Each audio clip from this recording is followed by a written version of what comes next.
신약 성경 190쪽입니다.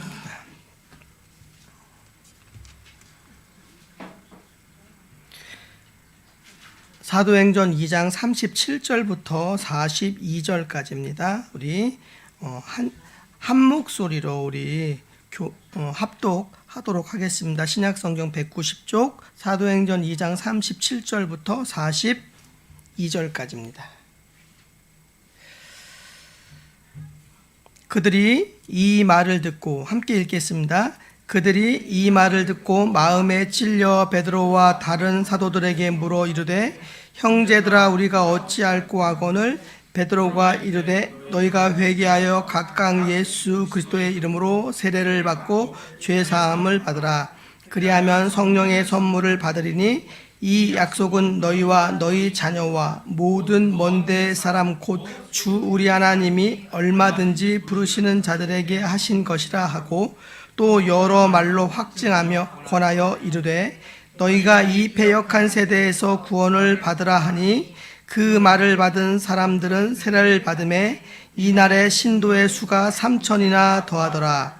그들이 사도의 가르침을 받아 서로 교제하고 떡을 떼며 오로지 기도하기를 힘쓰니라. 아멘.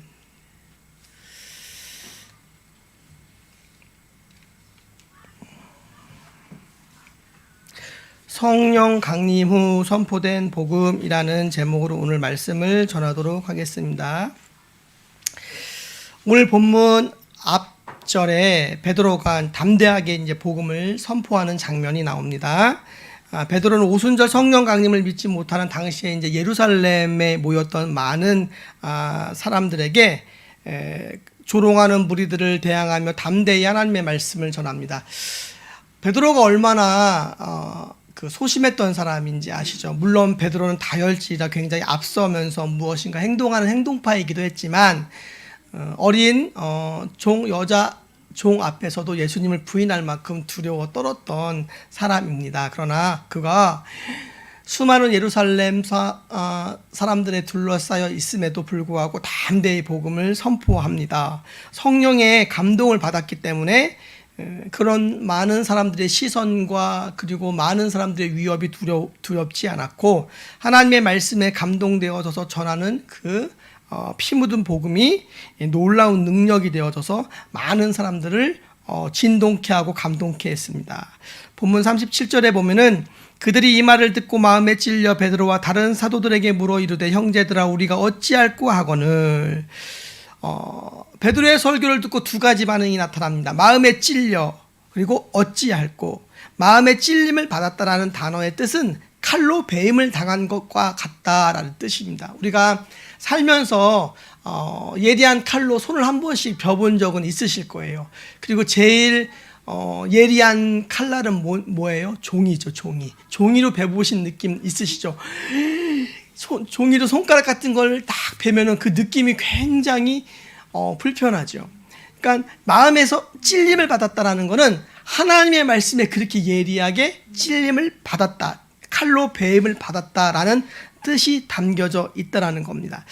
하나님의 말씀은 히브리서 4장 12절 13절에 보면은 하나님의 말씀은 살아있고 활력이 있어 좌우에 날선 어떤 검보다 예리한 능력을 갖고 있다고 합니다. 그래서 우리가 하나님의 말씀을 들을 때 하나님의 말씀이 아주 예리한 면도칼 같이 그 칼로 우리의 마음을 찌르고 쪼개고 자르는 놀라운 역사가 있는 것입니다. 그래서 하나님의 말씀은 살아있는 말씀이라고 할 때 하나님의 말씀은 기록되어 있는 말씀, 성경 문자 안에 갇혀 있는 말씀이 아니고 하나님의 말씀은 운동력이 있어요. 그래서 하나님의 말씀을 들을 때 우리의 영혼육이 살아나는 거죠. 그리고 하나님의 말씀을 자꾸만 들을 때 회복되어지는 겁니다.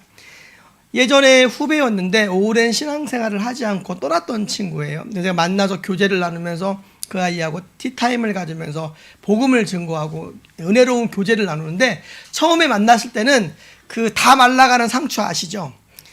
숨이 다 죽은 채소. 근데 1시간, 2시간 교제를 하고 나니까 얼굴에 숨 죽은 채소에게 물을 주면 어떻게 돼요? 이게 싹 살아나죠? 사람의 얼굴이 그렇게 살아나더라는 거예요. 복음의 능력이죠. 하나님의 말씀이 증거되어지니까 그 시들었고 메말랐던 그 영혼이 확 살아나는 거예요. 저는요 자주 봅니다. 우리 강경순 집사님이 수요일마다 한 번씩 모시고 오는데 이번 주에 모시고 올 때는 숨죽은 채소예요. 숨이 팍 죽어갖고선 다크서클 눈도 캥해시고 이렇게 연약하시고 우울하신데 한 주 왔다가 한 주나 두 주 후에 만나면은 그 성령이 주시는 그 단비로 인해서 얼굴이 활짝 살아나시는 분들을 자주 봐요. 보면서 야, 하나님의 은혜와 하나님의 말씀의 능력이 이렇게 크구나라는 것을 생각합니다. 아니 뭐 특별한 게 없거든요. 근데 하루 그렇게 잠깐 함께 기도하고 교제하고 위로해드리고 치유기도 하고 말씀 나누고 하는데 마음이 바뀌는 거예요. 물론 다른 교회 성도님이시라 그 교회 잘 출석하라고 말씀드리는데 글쎄 우리 교회 성도들도 안 하는 그 감사 일기를 고백을 매일매일 쓰시기 시작하셨대요. 근데 얼마나 뿌듯해요. 그게 사역이거든요. 어떻게 해서든지 혈안이 돼서 우리 교회 등록하게 만들려고 하는 게 사역이 아니라 기회가 닿아서 하나님이 이끄심 따라서 그 한 영혼을 위로하고 돕고 섬기는 게 그리고 말씀으로 살리는 게 사역이잖아요. 그러면서 몸도 건강해지시고 마음도 기분도 좋아지시고 얼굴도 활짝 피고 그리고 또 감사 고백도 이렇게 매일매일 제가 3가지씩 쓰라고 했거든요. 감사 고백을 3가지씩 쓰신대요. 감동을 받은 거 아니에요. 감동을 제가. 하나님의 일들은 그렇고요. 하나님의 말씀의 능력은 그런 놀라운 사람의 마음이 무엇으로 변할 수 있겠습니까? 잔소리로요? 아니죠. 제가 여러분들한테 잔소리 잘 안 하죠. 잔소리 안 해요, 전혀. 제 잔소리는 집에서만 조금 합니다. 그거는 부부관계는 또 좀 다르더라고요. 우리 사모님께서 아니 전도사님 때는 잔소리 안 하더니 목사님이 되고 남편이 되더니 잔소리가 늘었다고. 그거는 피차 일반이라고. 그런데 사람이 잔소리로 바뀌지 않죠. 사람은 하나님의 말씀으로 바뀌죠. 그런 말 있잖아요. 머리 검은 짐승 거두는 거 아니고 응? 사람 바꿔 쓰고 고쳐 쓰는 거 아니다. 근데 하나님의 말씀으로만 사람은 바꿔져요. 한 영혼이 죽음 직전까지 내려갔다가 하나님을 경험하고 그 말씀에 부딪히면 변화돼요. 그거밖에 사람은 안 바뀌어요. 남자가 여러분들 다 이제 남자는 40살이 넘으면요 마음의 돌판에 조각을 해서 자기의 신념과 삶의 스타일이 바뀌는 존재예요. 그러니까 남자들한테 뭘 이렇게 말로 절대 안 바뀌어요. 남자들은요. 그럼 남자들은요 어떻게 바꿔야겠습니까? 남자들은 안 바뀌어요. 왜냐하면 자기의 살아왔던 삶의 방식과 경험이 굉장히 중요하고 남자들은 자존심이 중요해요. 여자들이 뭔가를 이렇게 가르치려고 하면 기분이 굉장히 안 좋아요. 기분이 안 좋아요. 남자들은요 달래줘야 되고 위로해줘야 되고 오이고 이렇게 해줘야 돼요. 그렇게 해줘야 돼요. 그렇게 해줘야 되거든요. 그런데 우리 보통 그게 쉽지가 않죠. 우라통이 터지시죠. 그러나 남자들은 조금 이렇게 나이가 많거나 적거나 이렇게 우쭈쭈 해주는 게 조금 필요한 것 같아요. 우리 남자는 둘밖에 없는데 어쨌든 그렇게 해서 이렇게 공감해주고 어루만져 주는 것들이 굉장히 중요해요. 그러나 남자들한테 뭐 당신이 이렇고 저렇고 뭐 논리를 따져봤자 남자들을 이길 수 없어요. 남자는요 내가 틀려도 틀린 걸 인정하지 않아요. 저는 좀 다른 케이스라 전 틀리면 틀린 걸 바로 인정하는 편이지만 남자들은 인정하지 않아요. 그러니까 그만큼 특별히 왜 교회에 여자가 많고 무엇인가 새로운 일들이 생기면 여자들이 많고 왜 여자들이 더 사기를 많이 당하겠습니까? 여자들이 귀가 얇고요. 여자들의 마음에 순수하고요. 그 다음에 뜨거운 열정을 갖고 계셨어요. 그래서 선악과도 하와가 먹은 거예요. 하와가. 그러니까 우리는 보통 남자가 더 강하다고 생각하지만 남자는 육체가 더 강해요.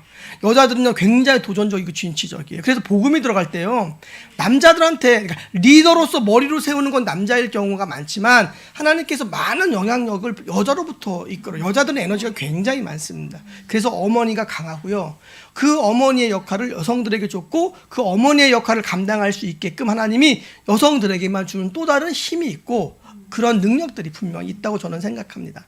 그거는 다만 제 이야기뿐만 아니라 모든 것들을 보면 어디를 가도요 여성이 많죠. 남자가 별로 모이지 않아요. 왜? 남자들은 바뀌지가 않거든요. 막 아무리 좋은 강연도 와이프가 끌고 가야지만 가요. 끌고 가야지만 가지. 뭐 김창욱 씨 강연 같은 데 가서 비율을 보세요. 남자가 몇 프로인가? 얼마 안 돼요. 겨우겨우 아내의 끌림에 와서 앉아 있는 거죠. 사랑하니까 아내를 위해서. 남자들 잘 안 바뀌어요. 제가 이 얘기를 길게 하는 것은 남자뿐만 아니라 사람이라는 존재 자체는 잘 바뀌지 않는다는 겁니다. 오직 하나님의 말씀이 심령 깊이 찔러 들어가 내 심령이 칼로 베어지듯 베어져야지만 그 무엇인가 반응하기 시작한다는 것입니다. 하나님의 말씀은 그런 능력이 있습니다. 거룩한 성령의 역사가 하나님의 말씀을 통하여 우리의 심령 가운데 임할 때 분리의 현상이 일어나요. 나와 나의 자아가 깨어지는 현상이 일어나는 겁니다. 우리의 혼과 영과 관절과 골수를 쪼개기까지 한다는 것. 그리고 하나님의 말씀은 우리의 마음과 뜻과 생각을 판단, 감찰하신다고 합니다. 하나님의 말씀이 우리의 속을 다 노출되게 만든다는 것이죠. 인간이란 끊임없이 자기를 숨기는 존재입니다. 그러나 하나님의 말씀이 내 안에 들어옵니다. 내가 자꾸만 드러나는 것이죠. 내가 자꾸만 나의 내면이 드러나는 거예요.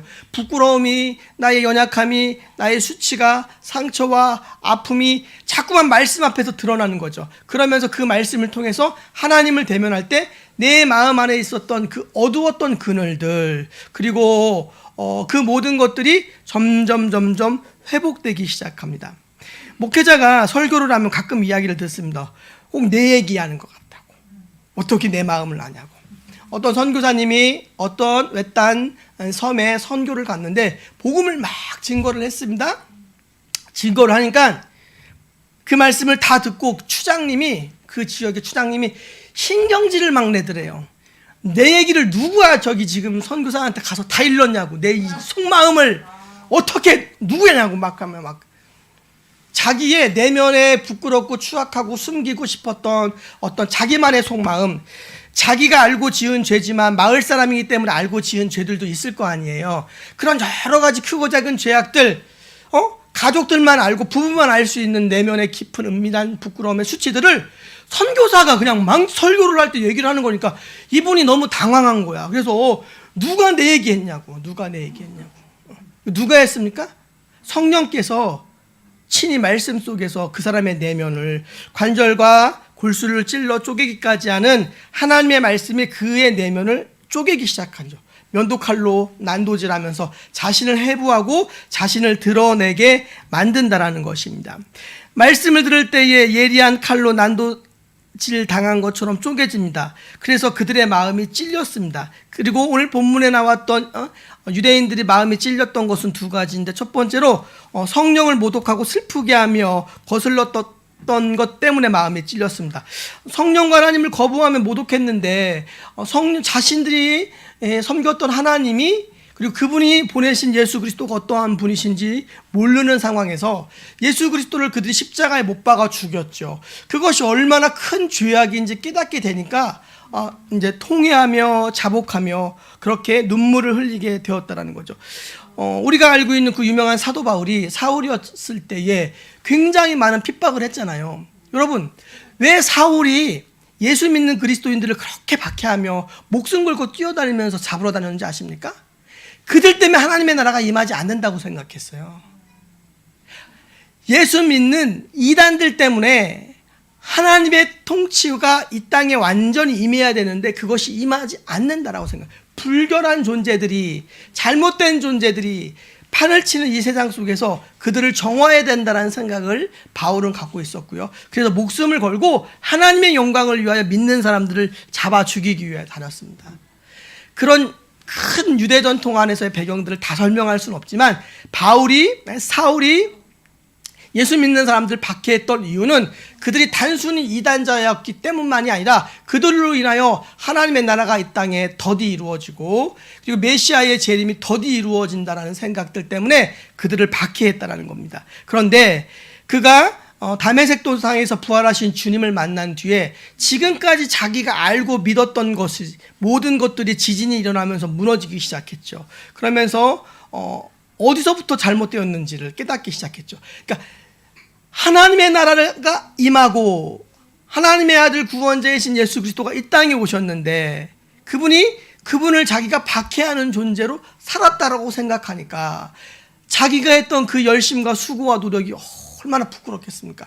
내가 하나님을 위하여 목숨을 걸었는데 알고 봤더니 그것을 하나님이 대적하는 일이에요. 그럼 내가 살아왔던 삶의 모든 순간순간이 물거품이 되는 거고 내 삶은 의미가 없어지는 거고 나는 하나님 앞에 죄인이 되는 거죠. 바울이 얼마나 슬펐겠습니까? 그래서 바울은 죽는 그날까지 내가 죄인 중에 괴수라고 이야기했던 그 신앙의 고백을 놓지 않았어요. 자기는 그런 존재였다는 거죠. 하나님의 은혜가 임하여서 그를 사도로 택하여 불러주기 전까지 불러서 사용하지 않으셨다면 끝내는 핍박조로 살았던 한 바리새인 유대인으로서 죽을 운명이었는데 하나님이 그를 불러 하나님 이방인의 택한 종으로 삼았기 때문에 나의 나됨이 하나님의 은혜에 있습니다. 나의 갈 길을 다 간 후에 내가 내 생명도 조금도 주님께 드리는 것에 아깝지 않습니다 라고 고백했던 것은 바울의 그런 마음 때문이었다는 것이죠.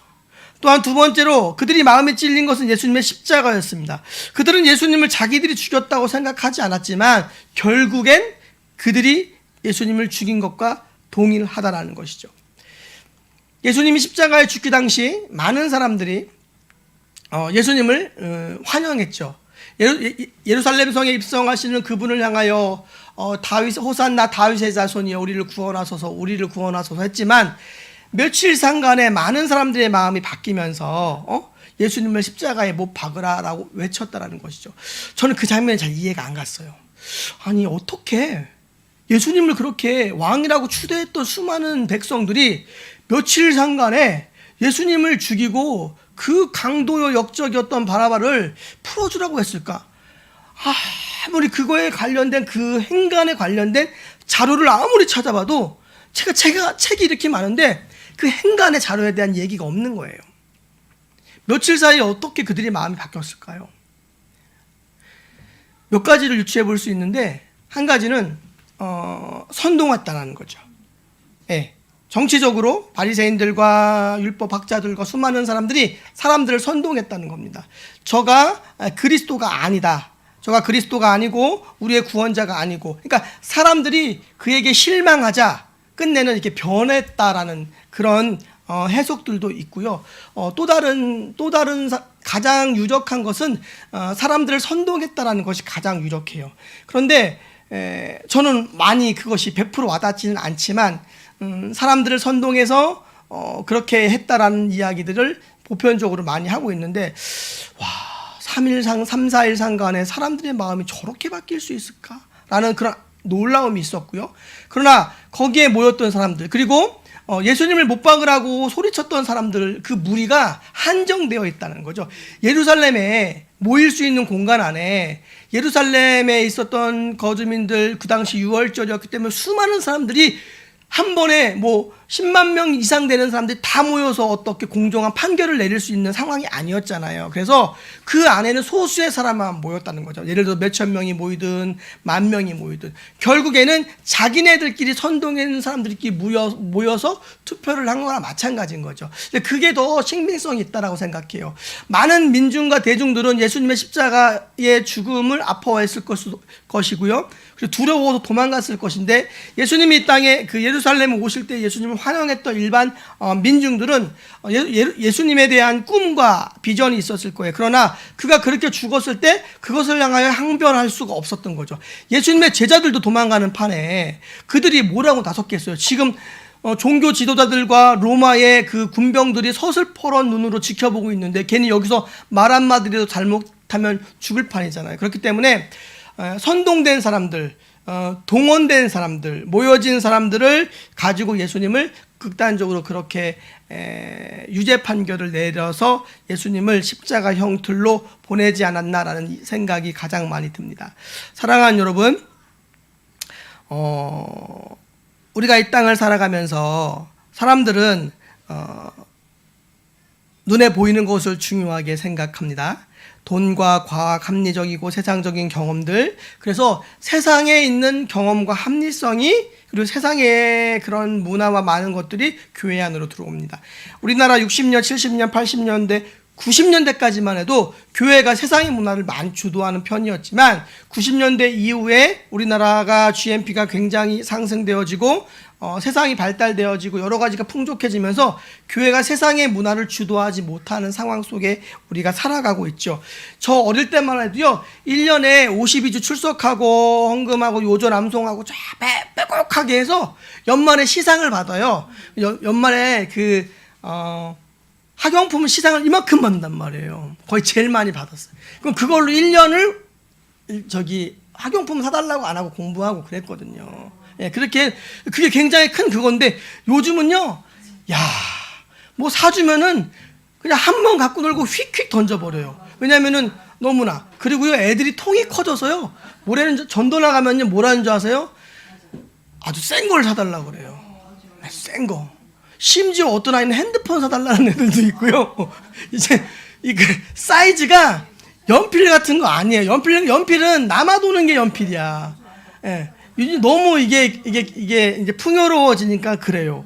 세상에 돈이 넘쳐나고 여전히 어려운 사람들은 많이 있지만 세상이 보편적으로 풍요로워지고 그리고 과학이 더 발달하고 그런 세상 속에서 살기 때문에 보이지 않는 성령의 역사, 보이지 않는 하나님을 믿는다는 게 굉장히 어려운 시대 속에 살아가요. 여러분, 이단이 왜 이렇게 강력한지 아십니까? 이단이 왜 그렇게 강력하냐면, 이단은 보이는 하나님을 섬겨요. 이단은 보이는 하나님을 섬겨요. 신천지예요. 예를 들어 제가 이만희라고 딱 합시다. 여러분, 예수님이 이 앞에 있어요. 죽지 않은 예수님이 있어서 가서 내가 죽지 않는다. 너는 명령을 막 해요. 한 달에 100만 원씩, 알았지? 100만 원 못하면 벌금, 뭐 헌신해라, 뭐 이렇게 명령하시면서 막 쫙 보이는 하나님이 나에게 직접 말씀하시니까 그 전율이 놀라운 거예요. 그래서 이단이 더 강력할 수 있는 것은 보이는 하나님을 섬기기 때문에 이단이 센 거예요. 우리가 왜 이단들은 저렇게 뜨거울까? 이단들은 보이는 하나님이 다 이렇게 해주시니까. 그러니까 한 번만 이만희의 손만 한 번 잡아, 누구 손을 잡는 거예요?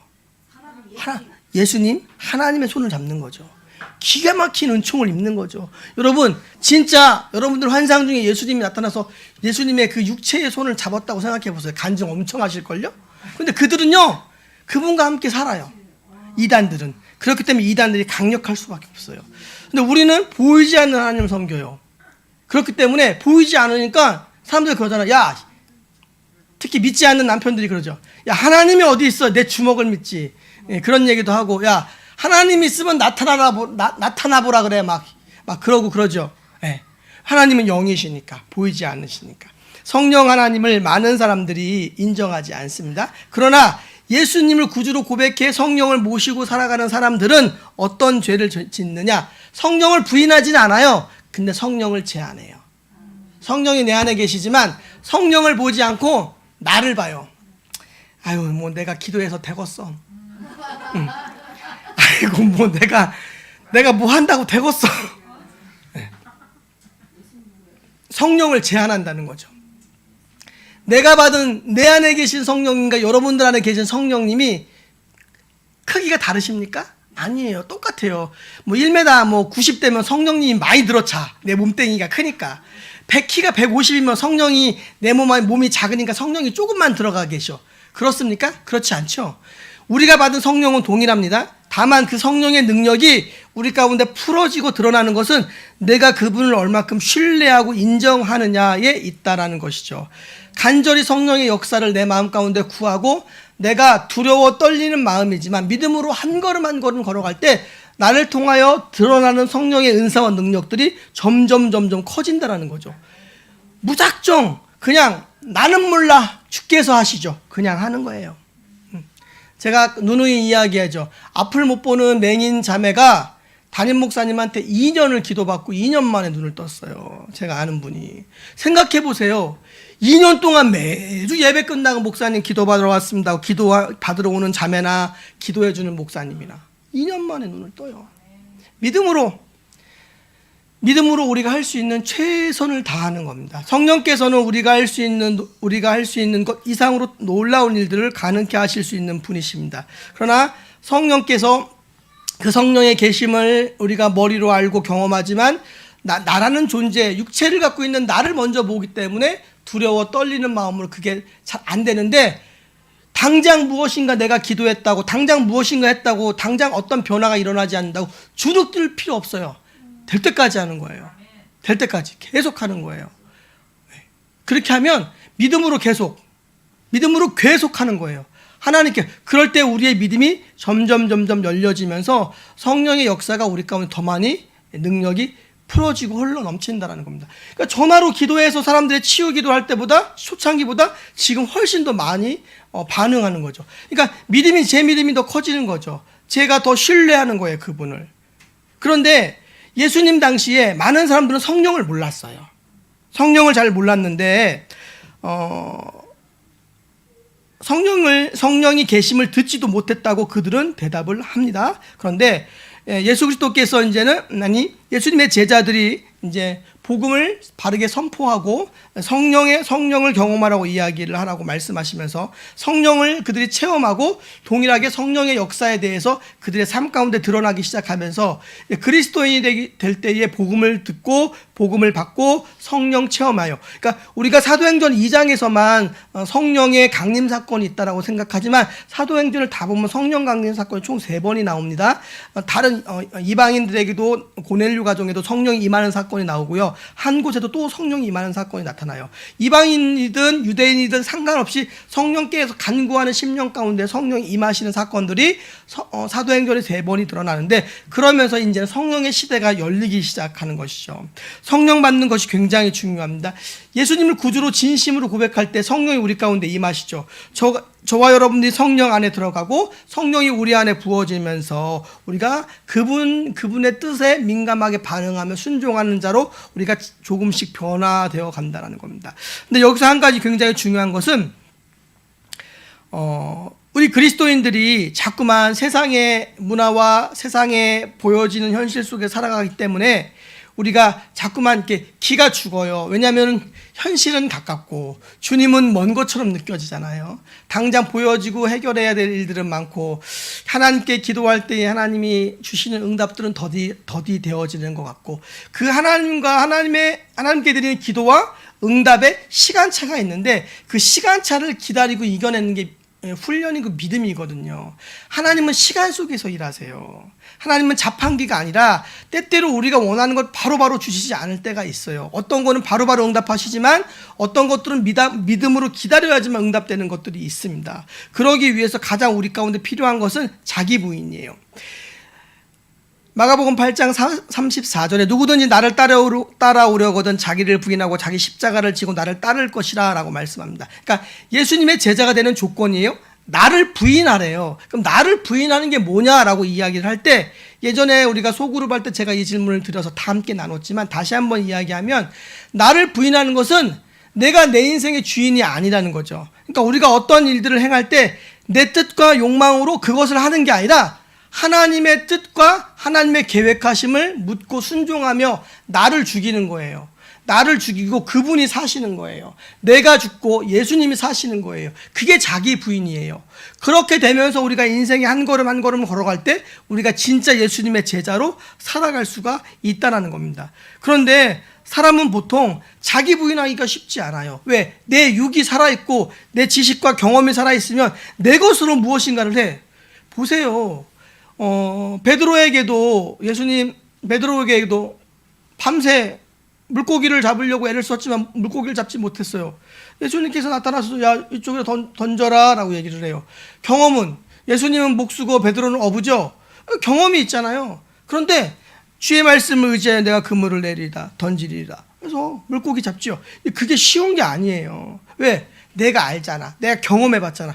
내 경험, 생각, 상식들을 넘어서서 하나님께서는 인간의 도덕과 윤리를 넘어서서 우리에게 죄를 지으면서 어떤 일을 시키지 않으세요. 그거는 마귀의 속삭임이 분명하고요. 그것이 아니고 내 생각과 경험으로 해봤는데 안 됐던 것들이 있는데 하나님이 그런 일들을 속에서 또 다른 방법으로 순종하라고 요구하실 때 그거는 조금 다른 차원의 문제죠. 내가 그 문제를 하나님의 음성과 응답이 확실하다면 믿음으로 순종해 가는 거죠. 그럼 하나님이 그 가운데 역사하시는 거예요. 하나님은 우리의 지혜와 경험도 사용하세요. 그러나 하나님께서는 우리의 순종을 보시고 우리의 믿음의 결단을 보시기 위해서 때때로는 이거 내가 해봤는데 안 되던데, 해보라는 건 다시요. 그런 응답을 주실 때 조금 더 힘들고 고단하고 때로는 지칠 수 있지만 다시 한번 해보는 거죠. 하나님의 응답이 확실하다고 내가 응답을 받았다는 전제 하에서 그랬을 때 하나님이 그것을 통해서 일하시는 거죠. 왜 그렇게 하시냐면 내가 했다고 이야기를 하지 않게 하기 위해서. 우리의 힘을 빼는 이유는 하나님이 영광 받기 위해서예요. 우리는 본질상 자꾸만 영광을 나에게 이렇게 집중시키려고 하는 그런 타락한 부패한 본성이 남아있어요. 그래서 내가 뭘 하면 하나님이 하셨습니다라고 이야기하지만 사실은 내 마음 쪽에서는 내가 했어. 몇 대 몇 이렇게 얘기해요. 하나님과 나와. 더 교만해지면 7대 3까지 가고 나 7, 하나님 3 뭐 이렇게 해요. 겉으로 하나님이 하셨습니다라고 하면서 이 안에는 교만이 가득해지는 게 인간의 본 모습이라는 거죠. 그런데 내가 한 게 아니야. 나 스스로도 내가 한 게 아니라고 인정할 수밖에 없는 상황을 하나님 만드셔요. 그래서 하나님 영광 받으신다는 거죠. 하나 우리가 잘 알고 있는 모세 40세 왕자일 때 모세를 부르지 않고 80에 다 기운 빠지고 말도 어두한 그 모세를 불러서 하나님께서 놀라운 출애굽의 역사를 일으키시고 그에게 지팡이 하나 주시죠. 모세는 하나님을 대면하여 알던 자라고 이야기합니다. 멋져요. 하나님의 본체의 영광의 뒷모습을 본 사람이에요. 성부 하나님을 본 사람은 다 죽었어요, 구약에. 그러나 모세는 하나님의 그 본질적인 본체의 영광을 볼 수 없어요. 보면 죽기 때문에. 왜 죽냐? 하나님의 영광의 거룩의 빛이 너무 강력해서 그게 우리에게 육체를 가진 인간이 그걸 받아들일 수 없어서 충격으로 죽는 거예요. 우리가 태양빛을 계속 보고 있으면 어떻게 돼요? 실명이 되죠. 동일하게. 태양을 만드신 분이에요. 그분을 우리가 직접 이렇게 쳐다보세요. 우리의 눈과 우리의 몸이 온전하게 싶은가? 그렇지 않죠. 죽는단 말이에요. 그 영광에. 그래서 레위기 전문가이신 우리 김경렬 박사님은 맞아 죽는다는 거예요. 하나님의 영광의 그 무게에 팍 맞는다는 거예요. 그 사람이 죽는다는 거예요. 그래서 하나님의 임재가 있을 때 항상 뭐가 나타나요? 안개가 나타나는 거예요. 안개가 나타나가서 그 하나님의 영광의 그 강력한 빛이 스스로 하나님께서 가려서 사람들이 영광의 빛으로 맞아 죽지 않게끔 하나님이 당신을 숨긴다는 거죠. 그런데 모세를 바위 뒤에다가 살짝 숨기시고 하나님이 쫙 가시면서 모세는 하나님의 뒷모습을 슬쩍 봤어요. 모세죠. 하나님은 모세가 아무것도 할 수 없을 때 모세를 불러서 쓰시면서 하나님이 하신 게 아니고 모세를 통한 하나님께서 하셨다라고 하나님 모세를 훈련시키셨죠. 그리고 그를 통하여 이스라엘 출애굽의 놀라운 구원의 역사를 이끌어 가셨습니다. 오늘 본문 38절에 보면은 베드로가 이르되 너희가 회개하여 각각 예수 그리스도의 이름으로 세례를 받고 죄사함을 받으라. 그리하면 성령의 선물을 받으리라 라고 말씀합니다. 그 당시에 많은 사람들은 성령을 몰랐다고 이야기했습니다. 그런데 베드로가 피 묻은 복음을 증거하고 성령을 받으라고 이야기하고 사람들 마음 안에 찔리고 통회하며 자복하는 마음 가운데 그들이 회개하며 그러자 성령이 그들에게 임했죠. 그래서 구원받은 숫자가 몇 명인 줄 아십니까? 3명이요. 우리 딸내미가 오늘 앞에서 이 말씀을 듣더니 우리 고다진 목사님 몇 명? 우리 큰아이가 당당하게 3명이요 그러는 거예요. 그래서 빵 터졌습니다. 3명이 아니고 3,000명 그리고 5,000명의 놀라운 사람들이 그 베드로의 메시지를 듣고 구원을 받고 뭔가 3자는 들은 것 같은데 이게 3인지 3천인지 헷갈렸나 봐요 우리 애가. 아하 또 그렇게 해석하시네. 훌륭하시네요. 그래서 회개하고 그들이 복음을 영접하고 회개하고 성령을 받으면서 놀라운 역사들이 일어납니다. 죄사함 가운데에 성령을 받으라 선포하며 그들 가운데 하나님의 성령이 임하며 그들에게 부어지는 것 성령의 은혜와 은사와 능력들이 그들에게 부어지기 시작합니다. 그러면서 이제는 하나님이 그들을 통하여 놀라운 일들을 감당하게 하십니다. 사랑하는 여러분, 우리는 오늘날 예수를 믿고 살아가는데 왜 신앙이 굉장히 화석화되어지는 줄 아십니까? 성령의 체험이 없고 경험이 없기 때문에 말씀으로 우리의 내면이 각성하고 회복되어지고 회개해요. 그 가운데 세상 속에서 나를 통해서 성령의 역사가 드러나야 돼요. 나를 통해 성령의 은혜와 은사와 능력이 풀어지는 것들을 경험해야 되고, 나를 만나는 많은 사람들이 나를 통해서 변화되는 것들을 경험해야 되고, 내가 할 수 없는 일들 가운데 하나님의 일하심으로 말미암아 그 일들이 되어지는 것들을 보아야 된다는 것이죠. 그럴 때 하나님의 살아계심을 경험해요. 그런데 우리는 성령의 능력을 제한하고 두려워 떨면서 누군가에게도 복음 한마디 전하지 못하고 내 힘과 능력으로 할 수 있는 일들만 찾고, 그러면 우리의 삶과 사역은 계속 좁아질 수밖에 없어요. 여러분, 담대히 손을 올리라는 것이죠. 예. 오늘 김수경 성도님 건강이 많이 좋아지셨다고 이야기해서 제 마음이 참 기뻤습니다. 오늘 아침에 오는데 아들아이가 목에 편도선염으로 이만큼 부어있는데 이제 하나님이 어디 계시냐고 큰 소리를 쳤대요. 그래서 그 아들의 목에다가 담대히 손을 얹고 기도를 해주고 오셨대요. 예. 주여, 하나님 계신 걸 보여주십시오. 근데 병이 고쳐지잖아요. 고쳐도 당장은 하나님 믿지 않아요. 말씀이 들어가야 믿어요. 제가 예전에 초창기 때 개척했을 때 한 아이가 사고를 쳤는데 교도소를 가야 될 상황이에요. 제가 기도했더니 하나님이 걔가 요번에 안 간대요. 근데 교도소에 안 가지만 걔는 그래도 나를 믿지 않을 것이다 라고 이야기를 하더라고요. 100% 2달, 석 달 정도 교도소를 가야 될 상황인데 정말 기가 막히게 사건이 풀려서 안 가게 됐어요. 근데 그래도 자기는 안 믿어진대. 제가 이 얘기를 다 했거든요. 너 요번에 그 문제가 잘 풀려서 안 갈 거야. 근데 그래도 넌 하나님 안 믿을 거야. 얘기했는데 정말로 그 사건이 자기가 최근에 지은 죄가 아니고 아주 오래전에 지은 죄인데 그것이 들키고 이상하게 엮여서 갑자기 수면 위로 올라와서 얘가 그 전에 잘못한 것과 연결돼서 가중처벌을 받게 되는 상황이었거든요. 근데 끝내는 그 문제가 해결됐지만 하나님을 믿지 않더라고요. 이게 우리 삶의 문제가 해결되는 것이 접촉점이 되는 거죠. 복음은 예수님을 믿는다라는 것은 말씀이 그 안에 들어가야 되는 거예요. 병고침을 통해서 마음이 가난한 마음이 됐을 때 복음이 들어가야 믿음이 생기는 거죠. 그리고 사건과 문제들이 해결됐을 때에 그 가운데 복음을 던져줘야, 그게 복음이 심겨져야 그가 하나님을 믿게 되는 거죠. 그러나 그게 아니고 문제 해결만 자꾸만 원하면 결국에는 믿는 그리스도인과 목사들을 무당처럼 섬기고 따라다니는 사람들이 생기게 되죠. 절대 그렇지 않습니다.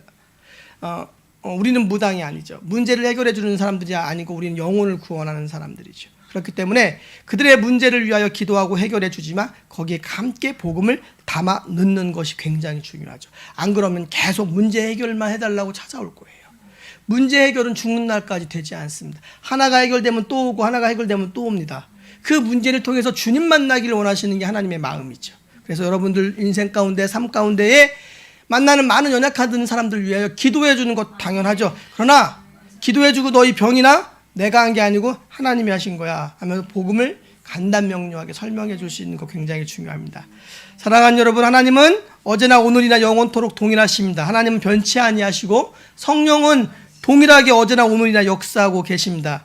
하나님께서 저와 여러분들을 부르셨습니다. 우리에게 성령을 부어주셨고 누구든지 주의 이름을 부르는 자는 구원을 받으리라 말씀하셨고 우리 가운데 복음을 증거하고자 하는 마지막 증인으로서의 사명을 감당케 하셨습니다.